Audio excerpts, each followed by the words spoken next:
Muito boa tarde a todos. Nós estamos aqui no estúdio da Focus, aqui parceira da TV Caxias, na Serra Gaúcha. O programa é Conexão, estamos ao vivo na rede social, né, no Facebook, também no YouTube. E hoje nós temos o privilégio de conversar com o ministro, ex-ministro Ciro Gomes. Né? Vamos aproveitar esse conhecimento para a gente divulgar um pouco as ideias do Ciro Gomes, que tem uma trajetória política muito interessante, tem um sonho, né, de ser presidente. Enfim, então nós estamos aqui pessoalmente, nós agradecemos a oportunidade de nos dar essa atenção, vamos ter um bom tempo para fazer um bom bate-papo. E para começar, ministro Ciro Gomes, eu gostaria, né, que você, nesse momento, né, na sua trajetória política, a gente tem visto três temas muito importantes. Um é o Plano Real, né, que foi quando você esteve ministro lá do Itamar Franco, né, foi implantado o Plano Real. Gostaria que eu falasse um pouco sobre isso nesse primeiro momento. Segundo é como governador, enfim, como deputado estadual também, em relação à educação, que tem muitos méritos, tem premiações, tem o reconhecimento do IDEB, muito importante. E no final, ali, quanto ministro da Integração, também falar um pouquinho sobre a transposição e a importância para o Nordeste, a transposição do São Francisco. Claro, né? Ministro, governador, deputado federal, deputado estadual, prefeito, eu não sei se foi vereador, acredito que também tenha sido, não cheguei a olhar. Eu sei que é professor universitário e advogado. Boa tarde, ministro Ciro Gomes.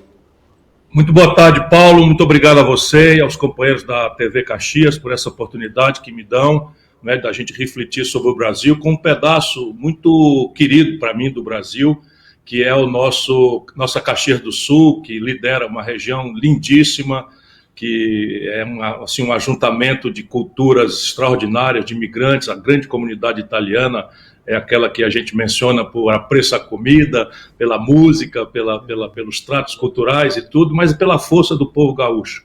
Não sei se você sabe, mas o eixo Caxias do Sul, Porto Alegre, é o segundo ou terceiro polo industrial mais dinâmico do país. Apesar de estar numa crise grave, tem passado dificuldades imensas, mas eu conheço muito o teu lugar, teu povo, tua gente. E sempre que eu estou desanimando com o Brasil, eu preciso fazer uma visita aí, entrar na Marco Polo, entrar na Randon, entrar na Tramontina, só para ficar aqui de memória nas empresas que eu já visitei. E à noite, comer aí uma boa massa italiana com uma polenta e depois o tradicional, né, churrasco gaúcho, tanto mais nesse frio. Veja, eu escolhi a vida pública por vocação, Paulo. Muito garoto ainda, eu abri mão de qualquer pretensão de ter empresa, não tenho nenhuma empresa, não quis nunca ter rádio, TV, essas coisas que infelizmente fazem uma certa tradição lamentável da conduta política fisiológica do Brasil. Eu fiz uma opção pela vida republicana. Então são coisas assim que agora eu estou recuperando como quem se apresenta, né, mais uma vez ao querido povo brasileiro. Mas eu, por exemplo, eleito governador com 32 anos de idade, fui o eleito mais jovem governador da história moderna do Brasil. E resolvi não ir morar no palácio, sabe? Porque eu não queria morar num ambiente artificial em que meus filhos pequenos, na época, iam crescer com mordomias, e eu não queria que isso acontecesse. Renunciei a 3 pensões vitalícias, ex-deputado, ex-prefeito, ex-governador, porque achava imorais, não é? E isso eu estou mostrando hoje, assim como quem quer se apresentar no momento em que a política está muito desmoralizada. E eu sempre fiz da política uma busca obsessiva de realizar resultados para a população brasileira. A proeza mais importante, ela nunca teve grande repercussão na imprensa, mas eu, jovem governador do Ceará, fui ao plenário das Nações Unidas receber em nome do governo e do povo do Ceará, uma obra que tinha começado pelo meu antecessor, Tasso Gereissati, o Prêmio Mundial de Combate à Mortalidade Infantil. Nunca ninguém, nem antes nem depois, na América Latina, recebeu esse prêmio das Nações Unidas mesmo, lá em Nova York, no plenário das Nações Unidas. E essa coisa de planejar as coisas e ter disciplina para ir buscar o resultado. Isso, o real, por exemplo, a gente vinha trabalhando a condição técnica da inflação brasileira de 35 anos, a maior do mundo, nós vimos trabalhando há meses, há anos, não é, um projeto. Quando aconteceu o impeachment do Collor, o Itamar Franco assumiu, e o Itamar tinha a vontade política honesta de acabar com a negociata, que afinal de contas a inflação no Brasil não era uma doença da moeda, como no mundo inteiro, né? No Brasil era um mecanismo muito injusto e perverso de ganhar dinheiro e de mascarar o buraco das contas do governo federal e dos governos estaduais. Basta que eu lhe diga que você tinha uma inflação de 40% ao mês e a principal despesa dos estados é o servidor público. Eu fiz um acordo com os servidores públicos, quando fui governador, reajuste trimestral, com 100% de reposição da inflação. Praticamente não tive nenhuma greve no meu governo, mas chegaria a ser covarde, porque enquanto isso as minhas receitas estavam indexadas diariamente, ganhando com a inflação. Então, assim, a minha receita inflava todo dia com a aplicação financeira, e hoje isso está valendo ainda para juro, né, para a iniciativa privada. Mas para os governantes, na época, era uma tragédia. Por isso que o Itamar foi lá e criou um ambiente político assim, muito simples. Mas isso mostra a importância que a política tem, a centralidade que a política tem. Aí o negócio do São Francisco, eu faço esse breve comentário e a gente volta aí para as perguntas. Mas o São Francisco, o que é? Todo mundo do Rio Grande conhece bem o Brasil, porque a característica do povo gaúcho é ser patriota, não é? E talvez seja o único estado que eu sei cantar o hino todo. Você não tem ideia do nível de afinidade, de identificação que eu tenho com a força histórica que o povo gaúcho representa e como eu tenho vontade de ser o cara que vai libertar o Rio Grande do Sul para voltar a cumprir o seu grande papel histórico que tem sido, enfim, escanteado ao longo desses últimos 30 anos, desde o Fernando Henrique para cá. Né, a estrutura de poder no Brasil quer manter o Rio Grande do Sul de joelhos, enfraquecido, como quer fazer a mesma coisa com Minas Gerais. Isso é de propósito, né, e depois a gente pode especular sobre isso. Mas veja, o São Francisco é uma resposta óbvia que Dom Pedro II já tinha intuído. Essa grande esquina do Brasil entre o Piauí, que é separado do Maranhão pelo Rio Parnaíba, e a fronteira de Pernambuco com a Bahia, e depois Sergipe e Alagoas, esse cantão aqui do Brasil, não tem nenhum metro de rio perene. Nenhum rio. Então, as pessoas sabem de longe, mas o Nordeste, basicamente, o semiárido tem essa característica. Um regime de chuvas extremamente precário, que vem na normalidade 4 meses por 8 sem chuva. Se chover normalmente, chove 4 meses, e 8 meses não chove. E o chão é um afloramento de rocha. Chama-se cristalino. Então a água bate, escorre e vai para o mar. Então é um desperdício imenso e você tem, separando o Piauí do Maranhão, o Rio Parnaíba, cuja vazão é de 1.300 metros cúbicos por segundo. Isso é suficiente para abastecer as populações fronteiriças ao Rio Parnaíba. Não sobra água. O outro rio que vai ter é o São Francisco, que separa Pernambuco da Bahia e depois desce para Minas Gerais e separa na foz Sergipe de Alagoas. Aqui, a vazão mínima garantida pelo licenciamento das barragens da Chesf é de quase 5.000 metros cúbicos por segundo. E para emancipar as populações humanas, não para todas as necessidades, mas as populações humanas do Nordeste setentrional, que tem aí uns 15 milhões de habitantes, você precisa de 26 metros cúbicos. Dos 5.000 que estão indo adoçar a boca do mar, você se bombear 24 horas, 26 metros cúbicos por segundo, você emancipa, porque é água para burro, você resolve o problema. E isso foi uma guerra, enfim, quando eu perdi a eleição, a minha condição de aceitar ser ministro do Lula era executar esse projeto. E hoje eu olho para trás e sou um homem realizado, porque todas as vezes que o Brasil precisou, eu fui lá, não quis saber de risco nenhum e dei a minha contribuição. Bom, a educação do Ceará é a melhor do Brasil. Agora, isso é preciso que a gente faça o devido crédito aos nossos professores. Claro que a gente lá atrás mudou tudo, né? A forma de gestão da escola, o tipo de estrutura física, o tipo de padrão pedagógico. Então, a escola do Ceará não é boa só em quantidade, ela é muito boa, é a melhor do Brasil hoje em qualidade. Só para você ter uma ideia, no nível médio, onde o garoto vai buscar uma profissionalização, ou pelo menos tentar, ou devia ter oportunidade, o Brasil tem 60% de evasão escolar no segundo grau, que é o antigo segundo grau. Em Fortaleza, no Ceará, na nossa escola em tempo integral profissionalizante, que é uma ideia de um gaúcho, né, especializado aí, que é o Brizola, nós já temos uma evasão escolar inferior a 1%. Então, funciona. Quando você tem seriedade e planejamento e continuidade política obtida junto ao povo, isso funciona. Bom, esse é o primeiro início dessa nossa conversa, né, Ciro? Nós temos aqui, para ter uma ideia, temos um público muito bom assistindo agora já o debate. né? Nós, além de estar passando agora na rede social à noite, vai estar às 22 horas na TV Caxias, vai estar reprisando todo esse debate. Então, quem não puder acompanhar na rede social vai poder acompanhar na programação hoje à noite. Nós temos uma questão muito importante também a ser debatida, Ciro, que é a questão das privatizações, a forma das privatizações.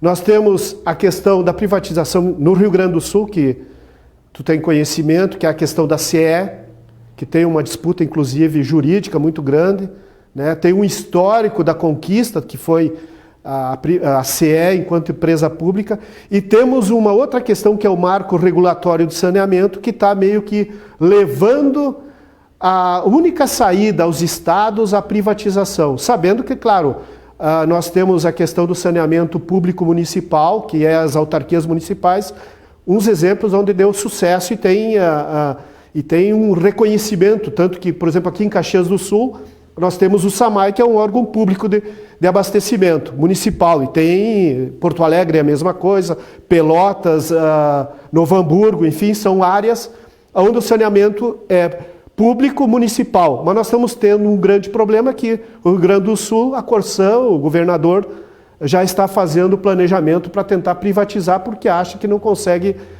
resolver os problemas de abastecimento ou de atendimento à população em função do marco regulatório do saneamento, que também é um grande... amarrou um pouco a situação, porque ela obriga ou tu ser consórcio para poder ter linha de crédito, ou tu privatiza, né? Então, eu gostaria que tu conversasse um pouco sobre essas questões das privatizações. Paulo, é muito importante que a gente procure, no meio de muito interesse, muita propaganda, muita ideologia, que a gente tente ajudar a população a entender com a sua própria cabeça, com a sua própria inteligência. Então, veja, privatização deveria ser considerada, num projeto de Brasil, uma ferramenta, entre muitas, que você usaria conforme a conveniência da roça. Vamos lá aqui, eu estou fazendo uma comparação. Se tu vai para a roça, né? E o mato ali que tu tem que limpar é só uma erva daninha, tu usa a enxada, não é? Se já é um arbusto um pouco mais duro, é tronco e tal, tu já vai usar, né, a foice. Estou falando aqui na agricultura familiar, no manejo não de máquina. Se já é uma coisa maior, com devida licença do IBAMA, tu vai ter que usar, sei lá, um machado, uma serra elétrica, né, um trator e tal. Mal comparando, é o que eu proponho que as pessoas olhem a questão da privatização. Porque no Brasil hoje você tem uma crise que é a maior da história, e essa é uma crise que explode em todas as áreas, mas pode ser resumida numa crise de colapso do investimento. Então você tem demandas monstruosas em saúde, em educação, em segurança, se olhar pelo lado do povo, mas também em infraestrutura, né? O país está caindo aos pedaços e nós temos 0,75%, menos de 1% do PIB para manutenção da estrutura e para o investimento novo, quando só a manutenção da infraestrutura custa 3% do PIB. Então existe um drama grave, que não tem dinheiro para nada, menos para juro e banco, a gente pode voltar a esse assunto, e aí você tem os interesses ideológicos vindo dizer o seguinte: olha, então está faltando dinheiro do setor público, vamos trazer dinheiro de fora, da privatização, etc. Parece ser uma ideia tentadora. E aí você, para aperfeiçoar o argumento, você diz assim, porque o Estado é muito corrupto, olha aqui o exemplo tal, aí pega um péssimo exemplo, né, que não, infelizmente tem muitos, né, de malversação de dinheiro, de desvio de dinheiro, de clientelismo, de inchaço da máquina, enfim, todo tipo de distorção. E aí você predispõe a sociedade a essa solução mágica. Agora, não existe almoço de graça. Então, ao invés de agora eu teorizar sobre esse negócio, vamos pegar no marco do saneamento a primeira grande privatização que aconteceu no Rio de Janeiro. Então, o Rio de Janeiro foi capital. As tampas de bueiro do Rio de Janeiro, eu morei há um tempo lá, tem escrito governo federal, que era a capital. Então, o governo fez um investimento monstruoso, é o imobilizado. Primeira grande pergunta, a iniciativa privada pagou a montanha de bilhões de reais que o Estado, ou seja, o povo brasileiro, empatou para fazer o Rio de Janeiro ter saneamento onde tem? Nem de longe. Percebe? Então, a privatização no Brasil nunca é para você fazer um novo investimento. É sempre para comprar por preço de galinha morta um investimento que já foi amortizado e que é de dinheiro público. Esse é o primeiro defeito, a questão patrimonial. Mas o mais grave defeito é para o futuro. Então, no Rio de Janeiro foi típico. Se a gente tivesse encomendado um mau exemplo para explicar para o povo, está ali. Então, o Rio de Janeiro, como a maior parte das cidades brasileiras, mas o Rio de Janeiro nós conhecemos todos, porque as novelas são lá, a Globo cedia lá, etc. Então, a gente mais ou menos sabe. O Rio de Janeiro é uma cidade extremamente desigual. Então, Jacarezinho, onde morreram 28 pessoas agora, é uma comunidade que ali, meia légua, 3 quilômetros fora, tem um bairro riquíssimo. Então, a Rocinha, que é a maior favela da América Latina, eles dizem, fica do outro lado da rua de São Conrado, o condomínio dos ricos, dos donos do pedaço, dos banqueiros, etc, etc. Pois bem, foram privatizar a SEDAI do Rio de Janeiro agora. O que aconteceu? Já de primeira, dividiram a cidade em lotes.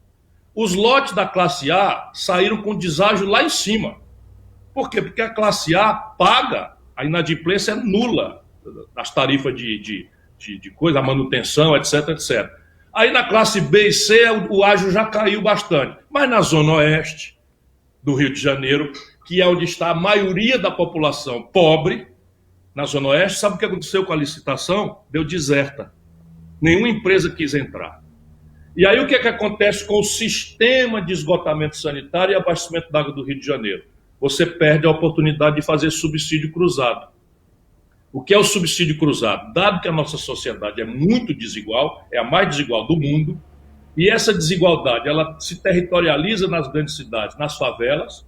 Vocês têm poucas aí, é evidente, mas Porto Alegre já tem favelas relevantes. E aí o que acontece? Você cobra um pouco mais das áreas ricas, mais elegantes da cidade, e cobra um pouco mais barato, ou não cobra das populações que não dão conta de pagar. Isso é o que os militares fizeram e se chama subsídio cruzado. Então, o grande erro da privatização em distribuição de energia elétrica é basicamente o marco regulatório, porque aí as pessoas às vezes não me entendem, mas eu gosto de falar para a inteligência das pessoas. Distribuir energia elétrica é uma tarefa muito fácil de ser regulada, porque não tem concorrência, né? Não tem concorrência, e você então pode regular em que condições pode cortar a energia e regular a tarifa a partir de uma matriz de custos e bastante honesta, que todo mundo possa controlar, mas isso supõe governo. E o governo brasileiro saiu-se da responsabilidade da regulação, entregou isso para agências reguladoras, que são constituídas por politicagem a mais corrupta e barata do mundo, de maneira que, salvo exceções que a gente sempre deve ressalvar que deve haver, eu não conheço, viraram verdadeiros anjos de bandalheira. Então, o que acontece com a privatização do setor de distribuição de energia elétrica? O serviço cai profundamente e a tarifa está subindo. E tem razões práticas para isso? Você me perguntaria. Não. Por quê? Porque a matriz energética brasileira ainda é majoritariamente uma matriz de base hidráulica. Então, eu não sei qual é a redundância que Caxias do Sul tem, mas com certeza está conectada com Itaipu. Todo lugar tem que ter uma redundância, tanto mais uma mancha industrial importante. Então, o sistema brasileiro é integrado, de maneira que até da Cheste pode chegar energia do Vale do São Francisco para Caxias do Sul, porque o sistema foi interligado.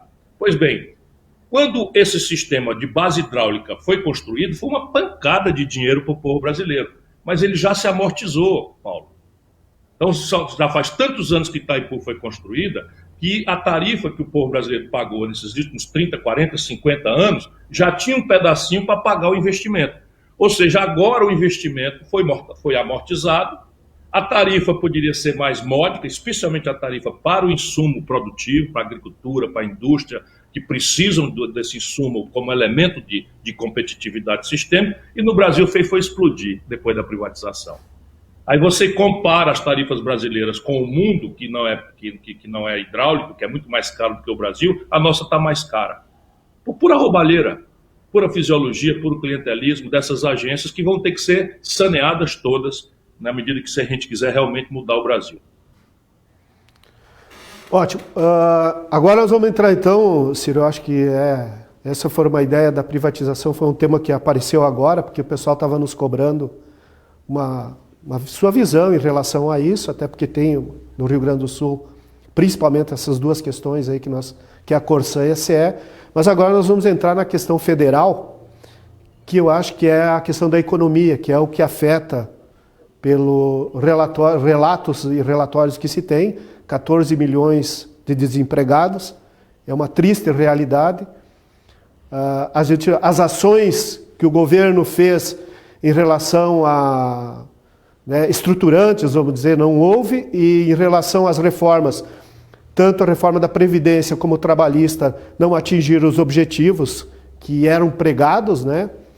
E nós estamos também, posteriormente, se quiser emendar já no tema, a questão da pandemia, que é o que assola ainda mais a população, com 436 milhões, né, de pessoas, né, que já se foram. Então eu gostaria que tu desse todo esse panorama, né, a tua visão, porque eu acho que hoje, se nós não tivermos uma luz, fica difícil. Eu acho que também tem que se sair um pouco dessa polarização. Nós temos uma polarização muito ruim para o país. E a gente vê isso, a rede social se transformou nisso, infelizmente, né, uma polarização que não é benéfica a nada, não se constrói nada, é um diálogo de surdo, né? Então eu gostaria que tu desse a tua opinião, Ciro, sobre essa questão toda aí. Bom, eu te agradeço muito, porque isso é o que importa. Se nós deixarmos, né, que o debate brasileiro aconteça por paixões febris, ódios inexplicáveis, assim que, sabe, e por uma agressão simultânea, comunista para cá, ladrão para lá, rachadinha para cá, filho ladrão para lá, o Brasil não vai entender, primeiro, o tamanho da gravidade do problema que nós estamos vivendo. É o pior momento da história brasileira, sem rival. Eu tentarei demonstrar isso com números para ti e para os teus telespectadores. Porém, tem solução.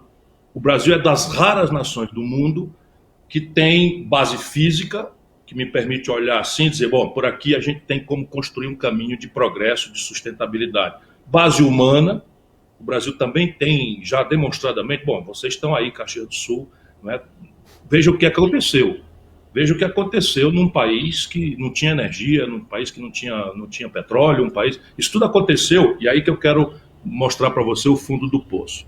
Entre 1930, que é a revolução puxada pelo, talvez para mim, o maior brasileiro de todos os tempos, Getúlio Vargas, não é? Essa revolução veio para modernizar o Brasil. E modernidade, na época, significava industrializar o país, libertando o Brasil daquela economia primária de subsistência que sustentava a oligarquia do café de São Paulo e do leite de Minas Gerais. Então, isso era um Brasil atrasado, as mulheres não podiam votar, o voto era controlado por oligarquias regionais, não tinha voto secreto, e o país tinha toda essa concepção moderna na cabeça do Getúlio, a partir do movimento tenentista que tinha já corrido o Brasil a partir de 1922. Eu vou buscar isso daí só para a gente ver que era um país muito mais precário do que nós somos hoje. Pois bem, entre 1930 e 1980, são 50 anos, a metade de um século. Pois bem, Paulo, neste metade de século, o Brasil é o país que mais cresceu na história do capitalismo mundial. Então a gente fica admirando a China e tal. A China é aqui.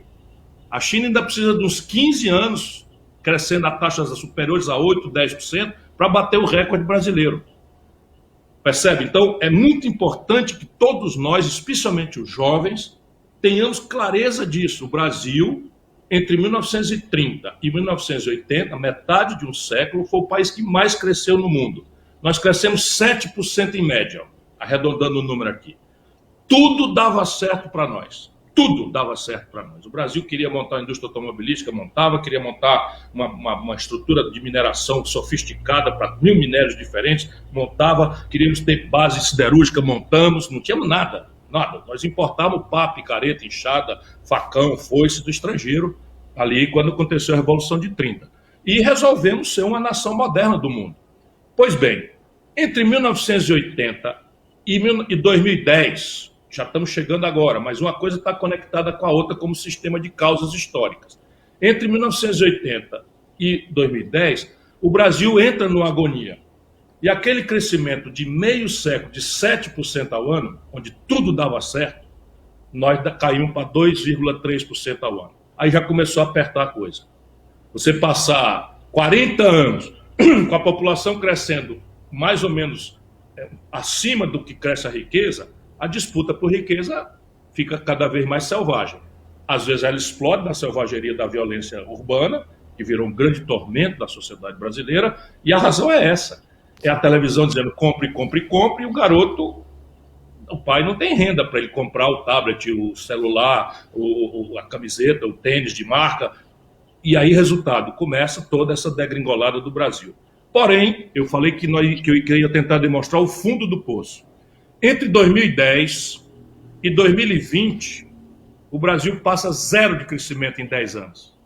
É a pior década em matéria de crescimento econômico de toda a história medida do Brasil em 120 anos. Olha o que eu estou dizendo. 10% do povo brasileiro que nasceu entre 2010 e 2020, são 10% da nossa população, não sabe o que é o país crescer. Se o país não cresce e bota 3 milhões de bocas para se alimentar por ano, que ainda é a nossa taxa de crescimento demográfico, a comida, que já era pouca e já era concentradamente acumulada na mão de poucos, ela vai ficando rara. Estou falando da comida como metáfora da riqueza do país. Ou seja, não existe distribuição de renda se o país não cresce. E o país não cresce, agora vamos conversar aqui sobre pandemia e tal. Não é por causa da pandemia. A pandemia botou muita luz nas contradições brasileiras, mas eu estou falando de uma década inteira perdida e de 40 anos de patinação no gelo, de tentativa de enxugar gelo. E olha a nossa tragédia. A nossa tragédia. Em 1980 aconteceu uma crise internacional que quebrou o nosso velho modelo, que era a alta de juros lá fora. O Brasil tinha se superendividado para financiar a infraestrutura e a industrialização do país, nos anos que eu lhe falei, e quando esse juro era barato e o prazo longo. Em 1980, quebrou a finança internacional a partir dos Estados Unidos e todos os países que dependiam de dinheiro emprestado do estrangeiro quebraram. E de lá para cá nós não temos sido capazes de consertar o caminho. E de lá para cá as coisas pioraram, porque agora a sofisticação da velocidade da tecnologia, né, dos desenvolvimentos industriais extremamente inovadores, dos 5G, da internet das coisas, enfim, toda essa economia do conhecimento, o Brasil está ficando perigosamente para trás de tudo isso. O resultado prático é que nós temos clareza de que o problema é o modelo, não são as pessoas.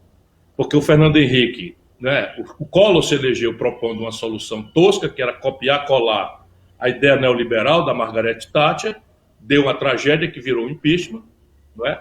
Depois de muita gente acreditar nele, etc, etc, eu não tenho nem dúvida que ele tinha vontade de acertar. O que eu estou mostrando é o seguinte, é que se você vai enfrentar um problema e não entende o problema, você não é capaz de propor o remédio. Você vai propor um remédio errado e a doença vai piorar, que é o que está acontecendo. O Fernando Henrique dá uma qualificada na teoria, mas é a mesma, né? Então vai lá e depois que a gente fez o Real, eu ajudei a fazer com o Itamar Franco, o Real fez o quê? Tirou a febre da doença, que era a inflação. Mas a doença exigia uma cirurgia, que são as reformas. E as reformas devem ter uma guia, qual seja restaurar a capacidade de investimento que o Estado brasileiro perdeu. Porque isso faz com que se associe com o investimento privado e o capital estrangeiro aí vem. Se você tiver uma dinâmica de retorno, porque parada a economia não vem capital estrangeiro de canto nenhum, a não ser para isso, para comprar como preço de galinha morta e depois já abandonar quando tiver ganho a taxa interna de retorno dessas negociatas que estão fazendo agora. Pois bem, o Lula vem depois do fracasso do Fernando Henrique. O PSDB nunca mais ganha uma eleição nacional, porque quebra o Brasil. Não é? Aí o Lula vem e expande o consumo via crédito subiu de 15% para 55% do PIB, expande o valor do salário mínimo, que sobe em dólar de 110 para 320 dólares, e monta uma rede de proteção social, consolidando as políticas que já havia de transferência de renda, que é o que se recomenda no consenso de Washington, do ideário de Washington do neoliberalismo, políticas sociais compensatórias. Resultado, com essas 3 providências, o Lula explode o consumo do povo brasileiro. E isso as pessoas ficam felizes, como ficaram lá atrás com o Fernando Henrique na reeleição. Só que não foi feito nada do outro lado da produção desse consumo que cresceu. O Brasil era 1/3 da sua economia, era industrial em 1980, hoje está em 9%, Paulo. A desindustrialização de vocês aí é uma das coisas que mais me agonia, porque, você já ter a coisa, já ter uma cultura de empreender industrialmente de forma globalmente competitiva e está definhando, está perdendo terreno, está perdendo espaço, porque você tem mil loucuras de juro, de câmbio, de excessivo endividamento empresarial e um governo que não faz o dever de casa nas questões da condição geral do desenvolvimento do país. Pois bem, aí a Dilma vem na sequência e quebra o Brasil. Eles ficam muito enlouquecidos, o PT adora entupir com barulho, o que é um argumento sentado em números. Um argumento sentado em números. O Bolsonaro derrubou a economia 4,1% no ano passado, mas ele está se explicando que tem uma pandemia acontecendo. E é preciso que sejamos justos. Embora o Brasil tenha sido a moeda que mais se desvalorizou no mundo. Isso não tem nada a ver com pandemia, tem a ver com o Bolsonaro em cima de uma tragédia que a Dilma e o PT construíram. Que o Michel Temer agravou, porque o modelo é o mesmo. Câmbio flutuante, superávit primário, meta de inflação, eles ficam zangadíssimos, não querem. Mas quando vier um deles, assim, porra, vocês não querem reagir aos números. Então fala mal do carteiro, mas lê a carta. O Bolsonaro derrubou 4,1%, o PT derrubou 7% do PIB brasileiro em 2 anos, 15 e 16, da Dilma. Aí, mas a Dilma foi vítima de um golpe. Como assim? Houve um golpe no país? Ah, tá bom, houve um golpe no país. Quem praticou? Que dia foi? Não foi o Senado, Paulo, que fez o impeachment? O Senado da República? Quem presidiu o Senado da República e votou pelo impeachment? O Renan Calheiros. Quem era o líder do MDB que votou pelo impeachment, ex-ministro do Lula, a quem o Lula deu R$1 bilhão de contratos sem licitação para roubar na Petrobras? Eunício Oliveira. Sabe com quem que o Lula estava agarrado um aninho depois do tal golpe e agora de novo? Com essa mesma gente. Percebe? Então, repare, o problema brasileiro é que a política virou um jogo de poder eterno, se depender do Lula, ele quer morrer na presidência da República, nunca deixou sequer um petista qualificado, muitos deles do Rio Grande do Sul, terem qualquer oportunidade, mas eu volto aqui, foi isto que produziu essa tragédia brasileira. Vamos aos números. Pela primeira vez na história do Brasil, a maioria da força de trabalho com saúde para trabalhar no nosso país está empurrada para viver de bico, ganhando miséria, sem nenhuma proteção, nem hoje, nem na idade quando chegar a dificuldade da velhice. Pela primeira vez na história, são 130 milhões de pessoas que estão, neste momento, ou abertamente desempregadas, 14 milhões e 700 mil, ou desalentadas, desistiram de procurar emprego, 6 milhões, é o maior número também, e mais quase 50 milhões de pessoas vivendo de bico, correndo na madrugada fria de Caxias do Sul, com uma caixa nas costas para ganhar R$5, e se cair e se ferrar, não tem proteção de nada, nem de ninguém, nem tem 13º, nem tem férias, nem tem jornada de trabalho, o que é uma aberração que não bota nenhuma nação do mundo para frente. Percebe por quê? Porque o capitalismo moderno precisa de um consumidor energizado. Se nós estamos destruindo a renda do povo para a informalidade, a precarização e o desemprego aberto, o comércio fechou 300 mil lojas nesses últimos 5 anos, da Dilma para cá.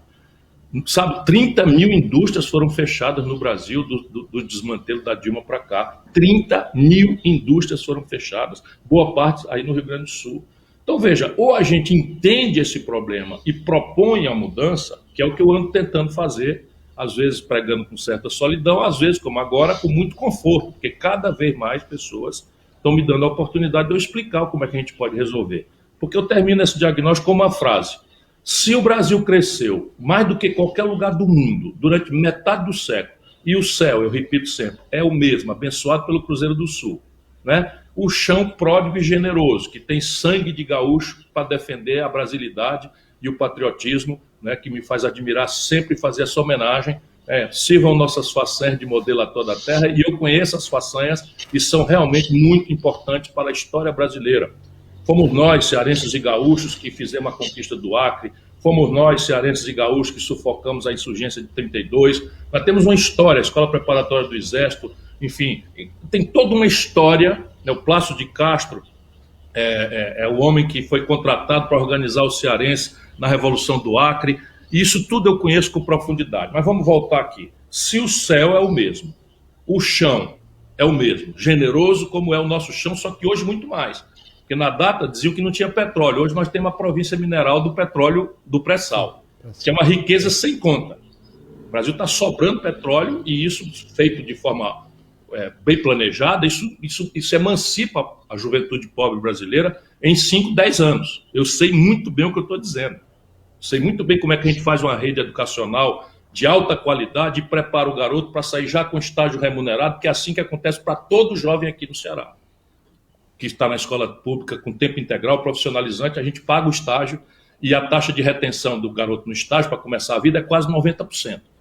Então, basta dizer de onde vem a grana, e aqui que eu estou dizendo, pré-sal. Então, e se o povo é o mesmo, só que muito melhorado, você imagina como é que chegaram as primeiras legiões de imigrantes no Brasil, vindos da Itália, em ciclos de migração terríveis provocados pela guerra, famílias destruídas, pessoas chegando sem ter o que comer no dia seguinte, né, para ocupar as linhas, né, que as pessoas não sabem que o Rio Grande do Sul tradicionalmente era dividido em linhas, a linha não sei o quê, a linha não sei o quê, e tal, aí entrar aí na floresta dentro, em Farroupilha e tal, falando um dialeto vêneto, e essa história toda eu conheço, essa história toda. Imagina hoje essa gente toda com a possibilidade de botar o filho numa escola que preste, com a possibilidade de se vacinar, com a possibilidade de ter saneamento básico, água encanada, eletricidade. Essa gente é capaz de fazer qualquer proeza.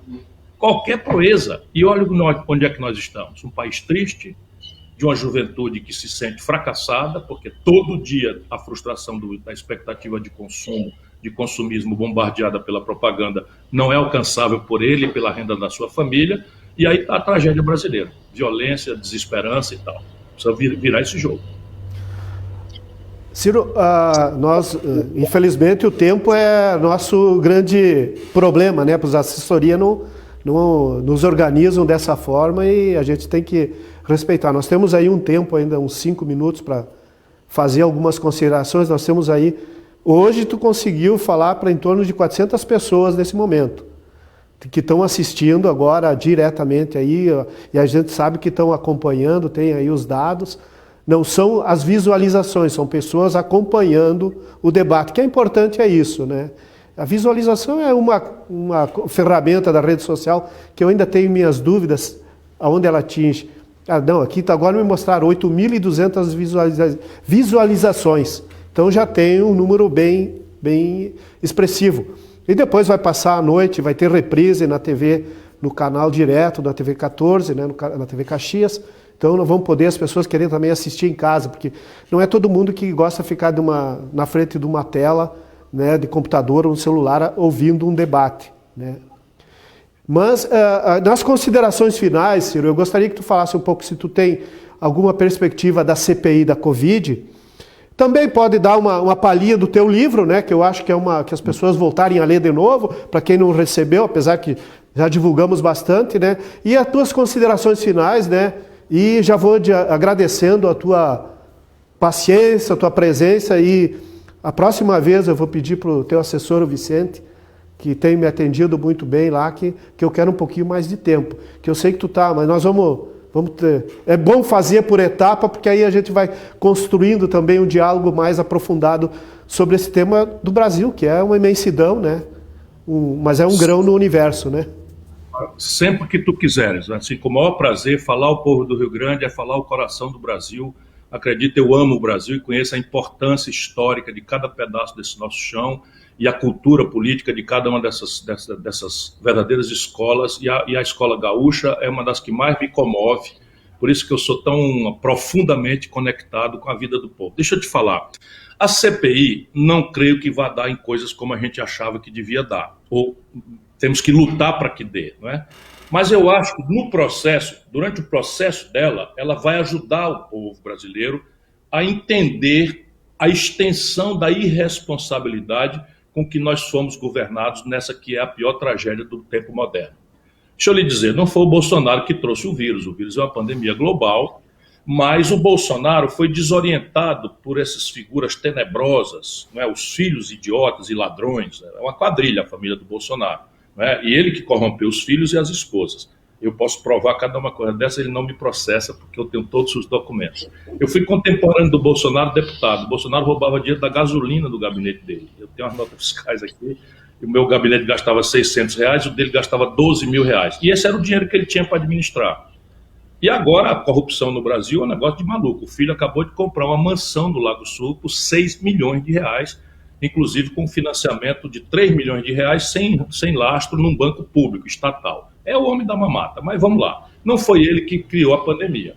Mas o Trump nos Estados Unidos, quando viu o efeito que a pandemia potencialmente teria sobre a economia, fez uma opção estúpida de, vamos dizer assim, satanizar as providências que tinham que ser tomadas para salvar vidas. E ficar do lado apenas daquela fração que, com razão, está preocupada com o efeito na economia, na atividade privada, porque você fecha um restaurante, porra, o cara vai perder o faturamento 1 mês, 2 meses, 3 meses, quebra. E então o que é que eles fizeram? Tinham cálculos de que no Brasil, e se o curioso estiver nos ouvindo, porque no Brasil é o seguinte, você tem 12, 15% de gente que, se o Bolsonaro andar pelado na rua, chamar palavrão, chamar Jesus de palavrão, bater na senhora mãe dele, etc., essa gente vai dizer que é mito, maravilhoso e tal. Essa gente não adianta nada. Eu tenho respeito, que são brasileiros como nós, mas eles não querem ouvir nada. Assim também do outro lado. Tem aí uns 15% em que o Lula pode andar pelado na rua, sabe? Pode... O Lula está mentindo agora descaradamente que foi absolvido. Isso é mentira, porque ele explora a boa-fé do nosso povo. E aí, como o Sérgio Moro trocou os pés pelas mãos, fez o processo tudo errado, o que é que o Supremo fez? O Supremo disse, 5 anos depois, não é, que o lugar de processar o Lula não era Curitiba, era Brasília. Foi só isso. Vai começar tudo de novo. Olha a tragédia do nosso país, vai começar tudo de novo. Daqui uns 3 meses, o juiz de Brasília vai chamar o Lula para depor.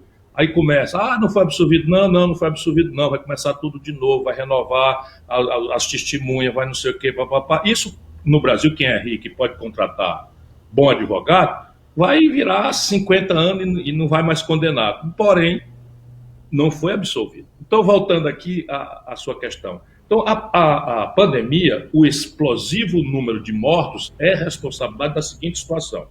Dada a pandemia, você só tem uma saída para ela, é vacina. Não tem duas, só tem uma saída para a pandemia. Ela não tem cura. O vírus, Covid-19, não tem cura. Como muitos vírus não tem cura. Você só tem como prevenir. Então, prevenir é a vacina. E, então, nós tínhamos que ter feito uma aposta em vacina na primeira hora. O que é que o Bolsonaro faz? Faz uma aposta como um verdadeiro charlatão, porque eu e ele não entendemos nada de remédio. Ele é um capitão expulso do Exército, eu sou um professor de Direito, não é? Então, quando eu estou em um assunto de saúde pública, eu já governei.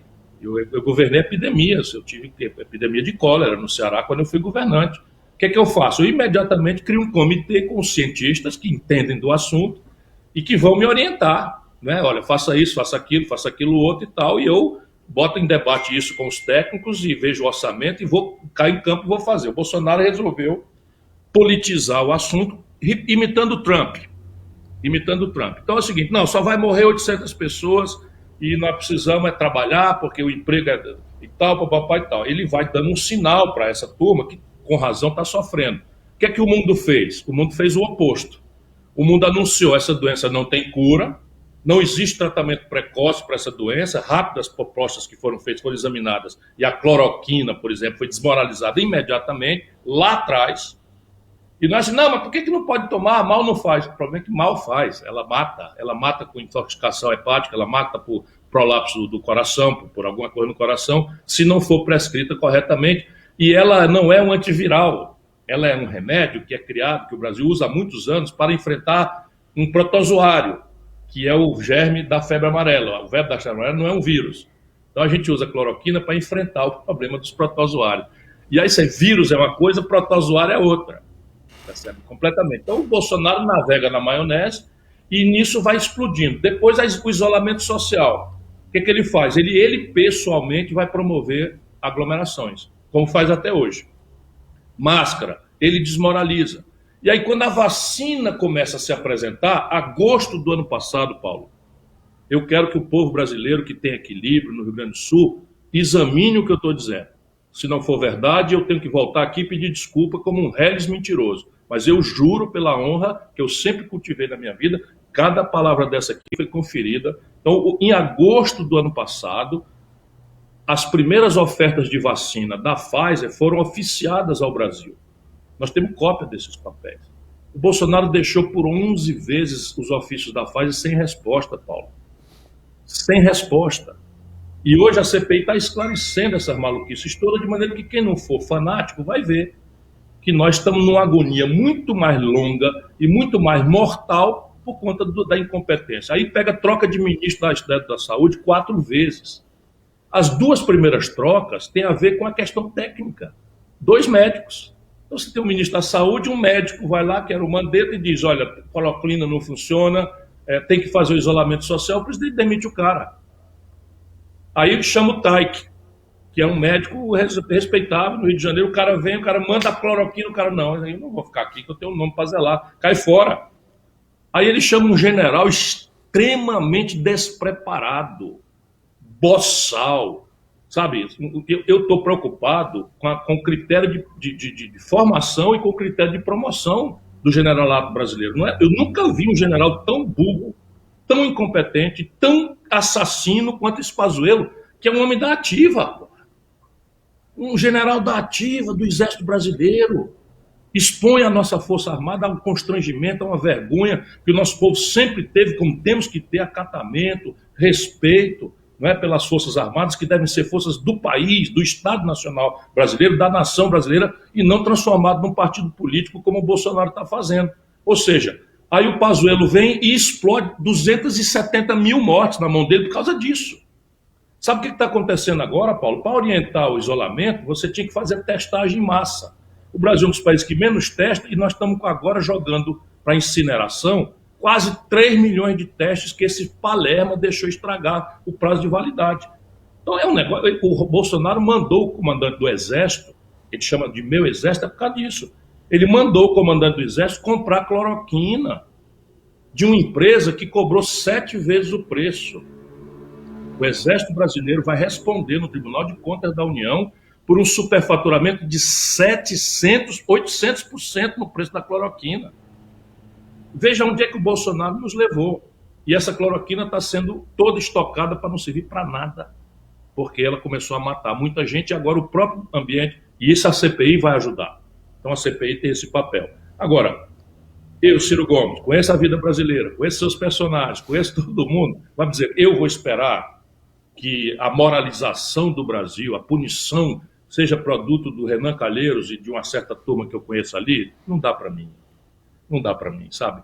Não é provável que o Renan Calheiros vá produzir um relatório, não é? Porque no caminho ele pode até estar com muito ódio, o Bolsonaro está agredindo muito ele, foi lá para Alagoas insultar o filho dele, pode até ser que ele venha mordido, mas a CPI, a maioria é de gente conservadora, sabe? É de gente que vai negociar, vai dourar a pílula, portanto, se no processo ela é muito importante, nós vamos assistir na televisão o depoimento desse covarde, que é esse Pazuello, que além de um Palermo, um idiota, assassino, é um covardão, né?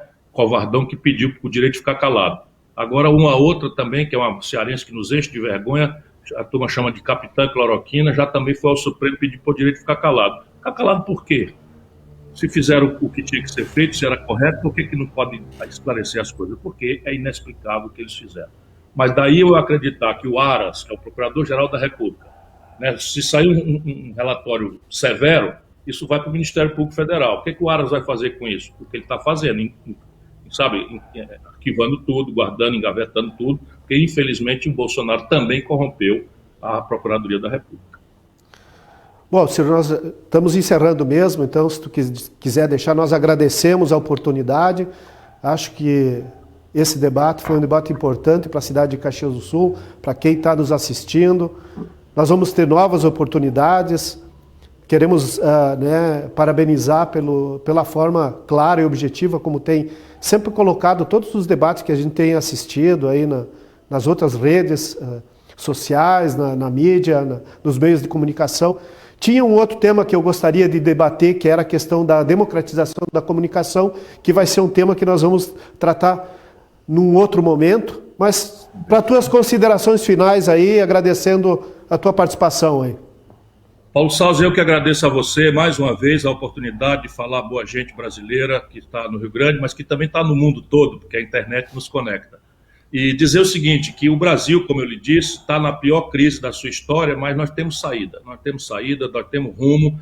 E esse meu livro é uma proposta objetiva, eu digo quais são as metas, quanto custa, de onde vai vir o dinheiro e tal, por isso que eu ainda tenho coragem de pedir ao povo brasileiro uma oportunidade para servir a essa grande nação como seu presidente. E quem quiser desdobrar o conhecimento daquilo que nós conversamos hoje, se você me permitir, eu vou pedir aqui a divulgação das minhas redes sociais. No Twitter, @CiroGomes, tudo emendado, maiúsculo. No Instagram, @CiroGomes, tudo emendado, maiúsculo. E no Facebook, @CiroGomesOficial. Por ali a gente se conecta e vai conversando mais sobre as coisas. Por agora, fica um forte abraço, te cuida da família aí e manda um abraço para a gente querida de Caxias do Sul, de toda nosso Rio Grande. Muito obrigado. Cadê aqui? Pronto.